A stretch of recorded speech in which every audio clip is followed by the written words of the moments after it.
வணக்கம். தமிழாளி தொலைக்காட்சி செய்திகள் வாசிப்பவர் கமலா ஜெகதீஸ்வரன். முதலில் தலைப்புச் செய்திகள். இலங்கையர்கள் 5 பேர் துபாயில் கைது, நாடு கடத்த நடவடிக்கை.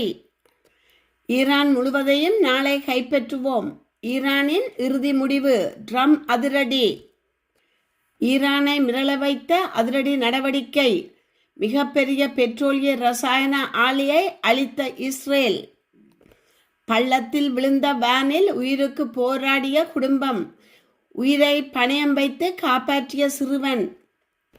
கனடா விமான நிலைய ஓடுதளங்களில் அதிகரிக்கும் அச்சுறுத்தல்.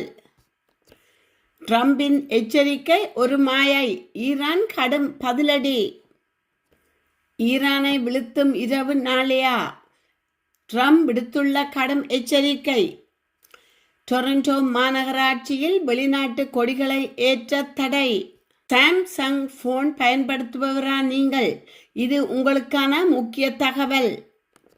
டொரண்டோ வீட்டு விற்பனை ஏற்பட்டுள்ள மாற்றம். இனி தொடர்கிறது விரிவான செய்திகள். இலங்கையில் போதைப்பொருள் கடத்தலில் ஈடுபட்டிருந்த 5 பேர் கைது செய்யப்பட்டுள்ளனர். ஒரு முக்கிய குற்றவாளியையும் அவரது கூட்டாளிகள் 4 பேரையும் துபாய் போலீசார் கைது செய்துள்ளதாக தகவல்கள் வெளியாகியுள்ளன. தற்போதைய மத்திய கிழக்கு போர் சூழல் கலைந்தவுடன் சந்தேக நபர்கள் இலங்கைக்கு அழைத்து வரப்படுவார்கள் என ஒரு சிரேஷ்ட போலீஸ் அதிகாரி தெரிவித்தார். சந்தேக நபர்கள் 5 துபாய் போலீசாரின் பலத்த பாதுகாப்பில் தடுத்து வைக்கப்பட்டுள்ளனர். அவர்களை கைது செய்ய இன்டர்போல் போலீசாரும் உதவி செய்துள்ளதாக சிரேஷ்ட போலீஸ் அதிகாரி குறிப்பிட்டுள்ளார். கடந்த வார இறுதியில் ஈரானுக்கு மேல் சுட்டு வீழ்த்தப்பட்ட 2 அமெரிக்க விமானப்படை வீரர்களை மீட்பு நடவடிக்கையின் வெற்றியை நிர்வாகம் கொண்டாடும் என்று அமெரிக்க ஜனாதிபதி டொனால்ட் ட்ரம்ப் தெரிவித்துள்ளார். அமெரிக்காவின் வெள்ளை மாளிகையில் செய்தியாளர் சந்திப்பு தற்போது இடம்பெற்று வருகிறது. இது போன்ற பணிகள் பொதுவாக மேற்கொள்ளப்படுவதில்லை. பெரும் திறமையாளர்கள் ஈடுபட்டிருந்தனர், ஆனால் தங்களுக்கு கொஞ்சம் அதிர்ஷ்டமும் கிடைத்தது என்று குறிப்பிட்டார். இந்த நடவடிக்கையை வரலாற்று சிறப்புமிக்கது என வர்ணிக்கின்றோம். அமெரிக்க இராணுவத்தில் நாங்கள் எந்த ஒரு அமெரிக்கரையும் கைவிடுவதில்லை என்பதை இது காட்டுகின்றது. ட்ரம்ப் ஈரானை தீய நாடு என்று அழைப்பதோடு முன்னதாக சமூக ஊடகங்களில் தான் பதிவிட்டிருந்த அந்நாட்டின் குடியுரிமை உள்கட்டமைப்புக்கு எதிரான அச்சுறுத்தல்களையும் மீண்டும் வலியுறுத்தியுள்ளார். ஒரே இரவில் நாடு முழுவதையும் முடக்கிவிட முடியும், அந்த இரவு நாளை இரவாக கூட இருக்கலாம் என்று குறிப்பிட்டுள்ளார். மீட்பு பணி குறித்து மேலும் பேசிய ஜனாதிபதி, சிக்கி தவித்த விமானப்படை வீரரை வீட்டுக்கு அழைத்து வர தேவையான அனைத்தையும் செய்யுமாறும் அமெரிக்க ஆயுதப்படைக்கு உத்தரவிட்டதாக கூறினார். அவர்கள் அசாதாரண அபாயங்களை மேற்கொண்டதாகவும் மீட்பு பணியாளர்கள் யாருக்கும் காயம் ஏற்படவில்லை என்றும் அவர் குறிப்பிட்டுள்ளார். இருப்பினும் விமானத்தில் இருந்து வெளியேற்றப்பட்ட அந்த விமானி பலத்த காயமடைந்தார் என்றும் அதிக இரத்தப்போக்குடன் தனது இருப்பிடத்தை தெரிவிப்பதற்காக செங்குத்தான பாறையில் ஏறினார் என்றும் ட்ரம்ப் தெரிவித்துள்ளார். ஈரானுக்கு எதிராக தற்போதைய போரை பற்றி அவர், நாங்கள் நம்ப முடியாத அளவிற்கு சிறப்பாக செயல்பட்டு வருகிறோம் என தெரிவித்துள்ளார். ஈரான் ஹோர்மோஸ் நீரிணையை திறக்காவிட்டால் ஈரானிய எரிசக்தி மற்றும் போக்குவரத்து உள்கட்டமைப்புகள் மீது தாக்குதலுக்கு நாளை இரவு காலக்கெடு உள்ளதை அவர் சுட்டிக்காட்டியுள்ளார்.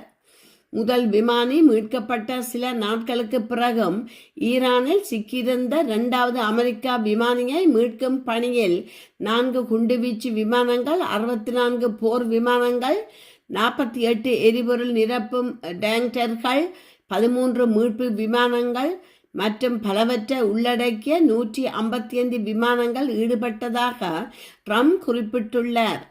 நாங்கள் அவர்களை எல்லா இடங்களுக்கும் அழைத்து வந்தோம், அதில் பெரும்பாலானவை சூழ்ச்சியாக இருந்தன. அவர் வேறு இடத்தில் இருப்பதாக அவர்களை நினைக்க வைக்க நாங்கள் விரும்பினோம், ஏனென்றால் அங்கே ஒரு மாபெரும் இராணுவ படை இருந்தது, ஆயிரக்கணக்கான மக்கள் தேடிக்கொண்டிருந்தனர் என்று ட்ரம்ப் குறிப்பிட்டார். ஈரானில் அந்த வீரமிக்க அதிகாரி கிட்டத்தட்ட 48 மணி நேரம் பிடிபடாமல் தப்பி வந்தார். அமெரிக்க படைகள் ஈரானில் விமானங்களை விட்டு செல்ல வேண்டியிருந்தது. ஆனால் அந்த விமானங்களில் இருந்த உபகரணங்களை ஈரான் கைப்பற்றுவதை அனுமதிப்பதற்காக பதிலாக அமெரிக்க இராணுவம் அந்த விமானங்களை துண்டு துண்டாக வெடிக்கச் செய்தது என்று ட்ரம்ப் தெரிவித்தார். நாம் போருக்கு அனுப்பும் வீரர்கள் மேற்கொள்ளும் அசாதாரண ஆபத்தை நாம் ஒருபோதும் மறப்பதில்லை. ஈரானில் தரைப்பட வீரர்களான 2 அமெரிக்க AF-15 விமான குழுவினரின் மீட்பு விவகாரத்தை ஊடகங்கள் கையாண்ட விதம் குறித்து ட்ரம்ப் தனது கடும் கோபத்தை வெளிப்படுத்தியுள்ளார். மேலும் அரசாங்கத்துக்குள்ளே இருந்தே தகவல் கசிந்ததால் அங்கு படையில் இருந்த அமெரிக்கர்களின் உயிர்களுக்கு ஆபத்து ஏற்பட்டது என்று குறிப்பிட்டுள்ளார். அமெரிக்க ஜனாதிபதிக்கும் பத்திரிகையாளர்களுக்கும் இடையே நீண்ட காலமாகவே ஒரு முரண்பாடான உறவு இருந்து வருகிறது. அவர் பத்திரிகையாளர்களை தொடர்ந்து போலி செய்திகள் என்று இகழ்ந்துள்ளார். ஆனால் இன்றைய அவரது கருத்துக்கள் வழக்கத்தை விட கடுமையாக உள்ளதுதான். ஏனெனில் இந்த செய்தியை வெளியிட்ட பத்திரிகையாளர்கள் தங்களது தகவலர்களை கூறுவார்கள் அல்லது சிறைக்கு செல்வார்கள் என்று அவர் நேரடியாக சூளுரைத்துள்ளார். அதை வெளிக்காட்ட ஊடக நிறுவனத்திடம் நாங்கள் சென்று தேசிய பாதுகாப்பே இதை வெளியிடுங்கள் அல்லது சிறைக்கு செல்லுங்கள் என்று கூறப்போகிறோம் என அவர் மேலும் தெரிவித்துள்ளார். அந்த அறிக்கை அமெரிக்க ஊடகவியலாளர்களிடையே கவலையை ஏற்படுத்தக்கூடும். அவர்களில் சிலர் பத்திரிகையாளர் சுதந்திரத்தை ஒடுக்க ட்ரம்ப் முயற்சிப்பதாக கடந்த காலத்தில் குற்றம் சாட்டியுள்ளனர். இந்த குற்றச்சாட்டை ட்ரம்ப் மறுத்துள்ளார். இந்த கசிவு காணாமல் போன படைவீரரை கண்டுபிடிக்கும் நடவடிக்கையை மேலும் கடினமாக்கியதாக அவர் கூறினார். அந்த கசிவை ஏற்படுத்தியவரை நாம் கண்டுபிடித்தாக வேண்டும். ஏனென்றால் அவர் ஒரு மனநோயாளி. நிலைமை எந்த அளவுக்கு மோசமாக இருந்தது என்பதை அவர் ஒருவேளை உணர்ந்திருக்க மாட்டார். அவர் இந்த மீட்பு பணியை பெரும் ஆபத்தில் ஆழ்த்திவிட்டார். வார இறுதியில் F-15 விமானத்தின் ஆயுத அமைப்பு அதிகாரியை மீட்பு நடவடிக்கை நடந்து கொண்டிருந்த போதே பல அமெரிக்க செய்தி நிறுவனங்கள் அது குறித்த செய்திகளை வெளியிடாமல் நிறுத்தி வைத்திருந்தன என்பது இப்போது நமக்கு தெரிய வருகிறது என்று குறிப்பிட்டுள்ளார். ஈரானின் மிகப்பெரிய பெட்ரோலிய ரசாயன ஆலையை இஸ்ரேல் அழித்து விட்டதாக இஸ்ரேல் பிரதமர் பெஞ்சமின் நெதன்யாகு தெரிவித்துள்ளார். நாங்கள் IRGCயின் இஸ்லாமிய புரட்சி காவலர் படை பண இயந்திரத்தை முறையாக சிதைத்து வருகிறோம் என்று இஸ்ரேல் பிரதமரின் எக்ஸ் கணக்கில் ஒரு பதிவொன்றில் குறிப்பிடப்பட்டுள்ளது. ஒரு தனி அறிக்கையில் இஸ்ரேல் பாதுகாப்பு படைகள் IDF ஈரானின் 2 மிகப்பெரிய பெட்ரோலிய ரசாயன வளங்களை தாக்கியதாகவும் அதன் பெட்ரோலிய ரசாயன ஏற்றுமதிகளில் 85% அதிகமானவற்றை செயலிழக்க செய்ததாகவும் தெரிவித்துள்ளது. மேலும் அசலுயா பகுதியில் உள்ள ஒரு தளம் ஈரான் ஆட்சியின் ஏவுகணை தொழிலுக்கான முக்கிய கூறுகள் தயாரிக்கும் மையமாக பயன்படுத்தப்பட்டதாகவும் IDF கூறியுள்ளது. இதற்கிடையில் அமெரிக்க ஜனாதிபதி டொனால்ட் ட்ரம்ப் ஞாயிற்றுக்கிழமை பெஞ்சமின் நெதன்யாகுவுடன் தொலைபேசியில் பேசியதாகவும் தெரிவித்துள்ளார். கெரடி எல்ல பகுதியில் சுமார் 120 அடி பள்ளத்தில் வேன் வீழ்ந்து விபத்துக்குள்ளான நிலையில் 12 வயது சிறுவன் தனது முழு குடும்பத்தையும் காப்பாற்றியுள்ளார். விபத்தில் காயமடைந்த தனது தாய், தந்தை மற்றும் சகோதரியை துணிச்சலுடன் செயல்பட்டு குறித்த சிறுவன் காப்பாற்றியுள்ளார். கொத்மலை பகுதியைச் சேர்ந்த காமினி திசநாயக்கா தேசிய பாடசாலையில் 6ஆம் தரத்தில் கல்வி பயிலும் ஹிரனிதா சமரகோன் என்ற சிறுவனே இந்த துணிகர செயலை செய்துள்ளார். வெளி மடையில் இருந்து நுவரேலியா ஊடாக தவலந்தனை நோக்கி ஒரே குடும்பத்தைச் சேர்ந்த தாய், தந்தை, மகள் மற்றும் உறவினர் ஒருவர் பயணித்த வேன் அதிகாலை 1 மணி அளவில் ரம்பொடை கரண்டி எல்லா பகுதியில் வீதியை விட்டு விலகி குடை சாய்ந்துள்ளது. அடிக்கடி விபத்துக்கள் நிகழும் இப்பகுதியில் நள்ளிரவு நேரம் என்பதால் வான் பக்கத்தில் விழுந்ததை வீதியால் சென்றவர்கள் கவனிக்கவில்லை. விபத்தின் போது வேன் நசுங்கியதில் சிறுவனின் பெற்றோர் மற்றும் சகோதரி உள்ளேயே சிக்கிக் கொண்டனர். எனினும் வேனில் இருந்து தூக்கி வீசப்பட்ட சிறுவன் நிதா தானும் காயமடைந்திருந்த போதிலும் நசுங்கிய வேனில் உயிருக்கு போராடி கொண்டிருந்த தனது பெற்றோரிடம் கவலைப்பட வேண்டாம், நான் உங்களை எப்படியாவது காப்பாற்றுகிறேன் என தைரியம் கூறியுள்ளார். பின்னர் தூக்கி வீசப்பட்டிருந்த மற்றொரு நபரை அழைத்து கொண்டு கடுமையான இருளில் கடும் சிரமத்துக்கு மத்தியில் மரங்களையும் கற்களையும் பற்றி கொண்டு தவழ்ந்து வீதிக்கு வந்துள்ளார். சுமார் 120 அடி பள்ளத்தில் இருந்து வீதிக்கு வந்த சிறுவன் அந்த நேரத்தில் வீதியால் சென்ற வாகனங்களை நிறுத்த முயற்சித்துள்ளார். எனினும் பல வாகனங்கள் நிறுத்தாமல் சென்றுள்ளதாக தெரிவிக்கப்பட்டுள்ளது. இறுதியாக அந்த வீதியால் வந்த ஒரு சிறு ரக லொரி நிறுத்தப்பட்டது. அந்த லொரியில் இருந்தவர்களிடம் விபத்து குறித்து சிறுவன் விவரித்ததை அடுத்து அவர்கள் உடனடியாக கொத்மலை போலீசாருக்கும் வைத்தியசாலைக்கும் தகவலை வழங்கினர். அத்துடன் மக்களின் உதவியுடன் பள்ளத்தில் சிக்கியிருந்தவர்களை வைத்தியசாலையில் அனுமதிப்பதற்கும் அந்த லொரி சாரதி மற்றும் உதவியாளர்கள் பெரும் ஒத்துழைப்பு வழங்கியுள்ளனர். கனடாவின் விமான நிலைய ஓடுதளங்களில் ரன்வே பாதுகாப்பு விதிமீறல்கள் மற்றும் விபத்து அபாயங்கள் அண்மை காலமாக அதிகரித்து வருவதாக புள்ளி விவரங்கள் எச்சரிக்கின்றன. ரன்வே ஊடுருவல் அனுமதியின்றி ஒரு விமானமோ வாகனமோ அல்லது நபரோ ஓடுதளத்துக்குள் நுழையும் சம்பவங்கள் கடந்த 2024 ஆண்டில் 639 உயர்ந்த புதிய உச்சத்தை தொட்டுள்ளது. பெரும் விபத்துக்களாக மாறக்கூடிய அதி ஆபத்தான சம்பவங்களின் எண்ணிக்கை 2018 முதல் ஆண்டுக்கு 1 என்ற அளவில் குறைந்திருந்தாலும் ஒட்டுமொத்த விதிமீறல் சம்பவங்கள் அதிகரித்து வருவது கவலை அளிப்பதாக கனடா போக்குவரத்து பாதுகாப்பு வாரியத்தின் TSB தலைவர் ஜோன் மேரியர் தெரிவித்துள்ளார். விமான போக்குவரத்து அதிகரிப்பு, வான்வழி போக்குவரத்து கட்டுப்பாட்டாளர்களின் ஏர் டிராஃபிக் கண்ட்ரோலர்ஸ் பற்றாக்குறை மற்றும் டொரண்டோ வியர்சன் போன்ற பெரிய விமான நிலையங்களின் சிக்கலான கட்டமைப்பு போன்றவை இந்த அதிகரிப்புக்கு முக்கிய காரணங்களாக கூறப்படுகின்றன. 2010 முதல் 2024 வரையிலான காலப்பகுதியில் இத்தகைய சம்பவங்களின் விகிதம் 2 மடங்காக உயர்ந்துள்ளது. ஓடுதளங்களில் தெளிவான சமிஞ்சை விளக்குகள், மேம்படுத்தப்பட்ட பெயர் பலகைகள் மற்றும் நவீன தொழில்நுட்பங்களை கையாளுவதன் மூலமே விபத்து அபாயங்களை குறைக்க முடியும் என பாதுகாப்பு வாரியம் பரிந்துரைத்துள்ளது. கடந்த மாதம் நியூயார்க் லாகுவார்டியா விமான நிலையத்தில் கனடா எக்ஸ்பிரஸ் விமானம் தீயணைப்பு வாகனத்துடன் மோதி ஏற்பட்ட பெற்பத்தை தொடர்ந்து ஓடு தள பாதை குறித்த விவாதங்கள் மீண்டும் முன்னுரிமை பெற்றுள்ளன. விமான பயணம் இப்போது பாதுகாப்பானது தான், ஆனால் ஒரு சிறிய தவறு கூட பெரும் பாதிப்பை ஏற்படுத்திவிடும் என மேரியர் எச்சரித்துள்ளார். அமெரிக்க ஜனாதிபதி டொனால்ட் ட்ரம்ப் விடுத்துள்ள போர் எச்சரிக்கைகள் வெறும் மாயை, டெலிஷனல் என ஈரானின் உயர்மட்ட கூட்டு இராணுவ கட்டளைப்பு பணியகத்தின் ஊடக பேச்சாளர் தெரிவித்துள்ளார்.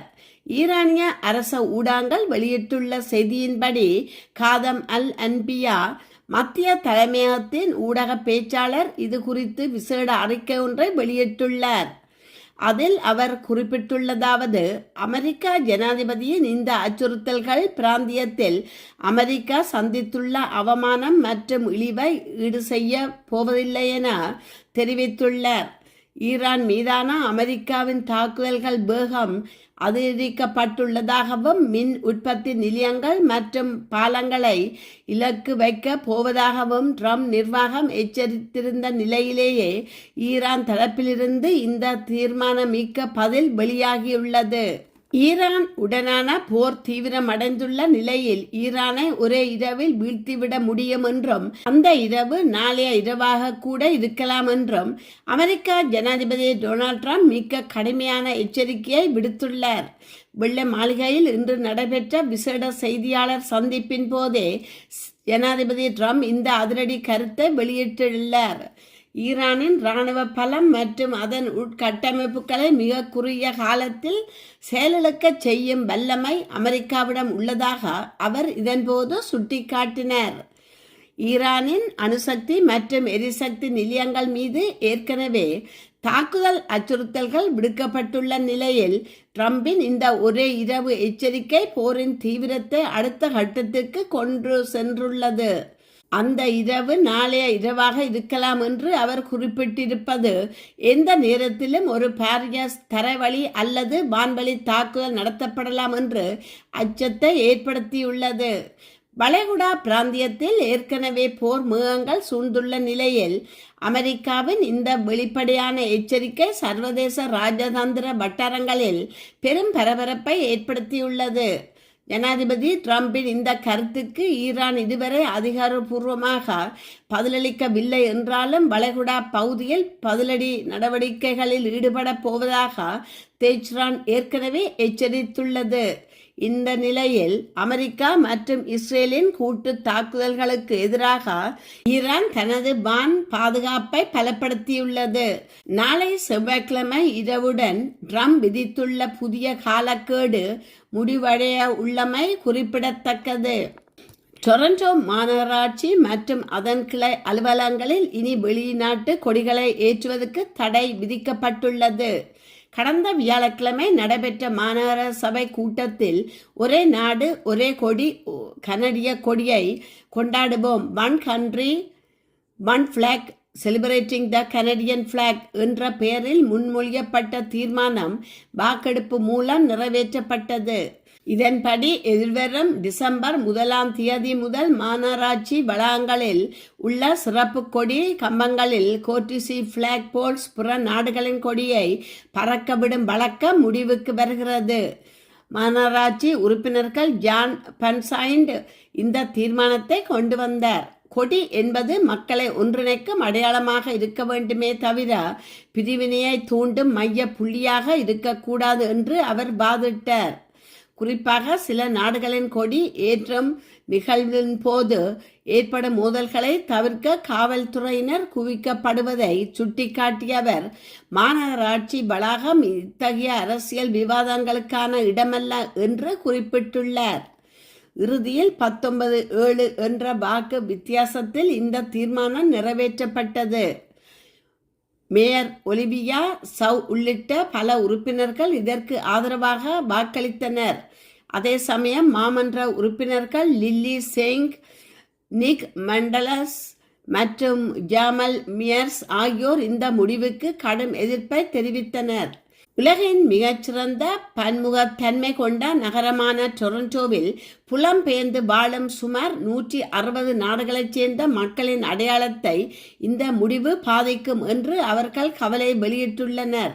எனினும் ஏற்கனவே முன்பதிவு செய்யப்பட்ட கொடியேற்ற நிகழ்வுகள் மட்டும் இந்த ஆண்டு டிசம்பர் வரை அனுமதிக்கப்படும் என தெரிவிக்கப்பட்டுள்ளது.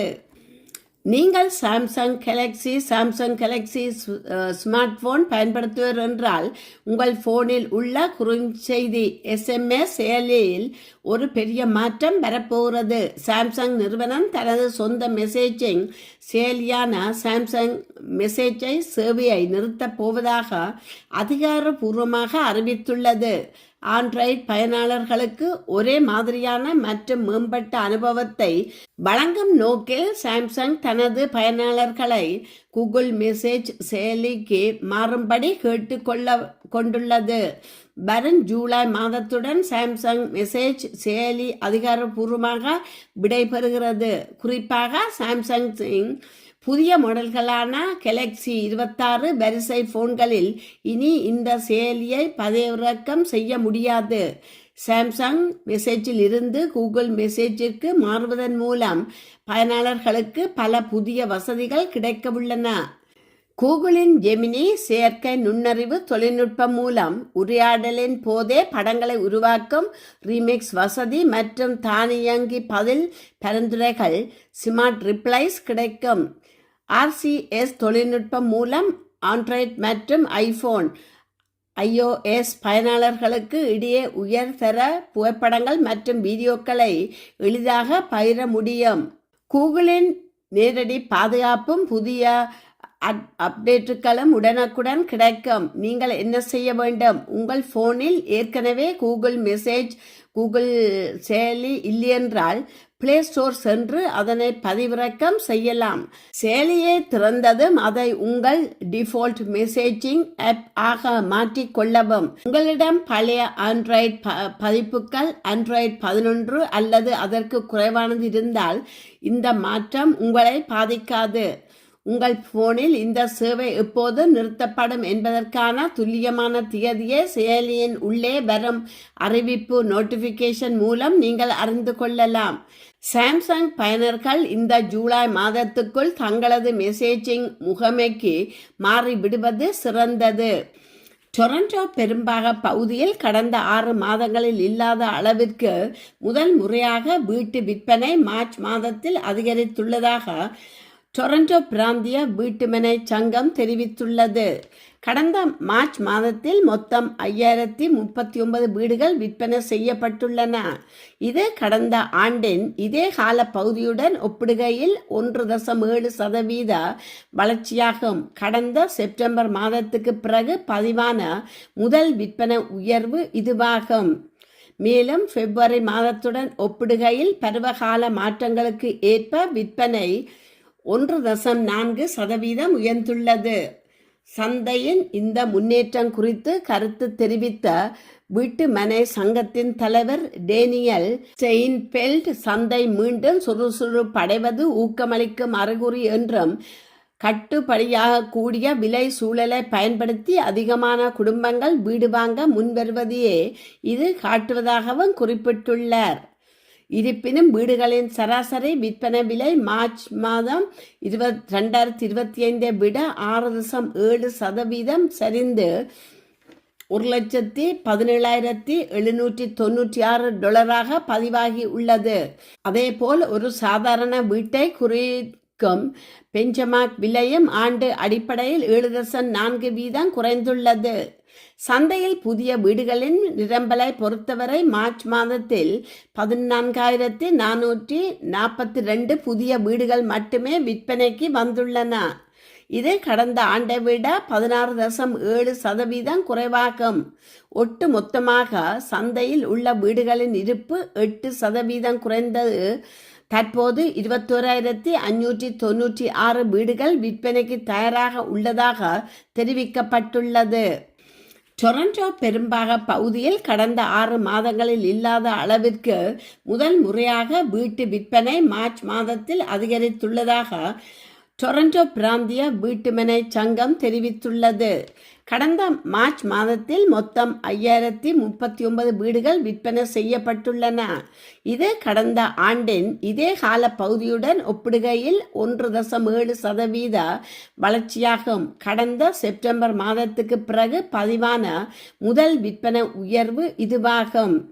மேலும் பிப்ரவரி மாதத்துடன் ஒப்பிடுகையில் பருவகால மாற்றங்களுக்கு ஏற்ப விற்பனை 1.4% உயர்ந்துள்ளது. சந்தையின் இந்த முன்னேற்றம் குறித்து கருத்து தெரிவித்த வீட்டு மனை சங்கத்தின் தலைவர் டேனியல் ஸ்டெயின்பெல்ட், சந்தை மீண்டும் சுறுசுறுப்படைவது ஊக்கமளிக்கும் அறிகுறி என்றும் கட்டுப்படியாக கூடிய விலை சூழலை பயன்படுத்தி அதிகமான குடும்பங்கள் வீடு வாங்க முன்வருவதையே இது காட்டுவதாகவும் குறிப்பிட்டுள்ளார். இருப்பினும் வீடுகளின் சராசரி விற்பனை விலை மார்ச் மாதம் 2025 விட 6.7% சரிந்து $1,17,796 பதிவாகி உள்ளது. அதேபோல் ஒரு சாதாரண வீட்டை குறிக்கும் பெஞ்சமார்க் விலையும் ஆண்டு அடிப்படையில் 7.4% குறைந்துள்ளது. சந்தையில் புதிய வீடுகளின் நிரம்பலை பொறுத்தவரை மார்ச் மாதத்தில் 14,442 புதிய வீடுகள் மட்டுமே விற்பனைக்கு வந்துள்ளன. இது கடந்த ஆண்டை விட 16.7% குறைவாகும். ஒட்டு மொத்தமாக சந்தையில் உள்ள வீடுகளின் இருப்பு 8% குறைந்தது. தற்போது 21,596 வீடுகள் விற்பனைக்கு தயாராக உள்ளதாக தெரிவிக்கப்பட்டுள்ளது. இத்துடன் செய்திகள் நிறைவு பெறுகின்றன. மீண்டும் மற்றொரு செய்தியூடாக உங்களை சந்திக்கும் வரை வணக்கம் கூறி விடைபெறுபவர் கமலா ஜெகதீஸ்வரன். நன்றி.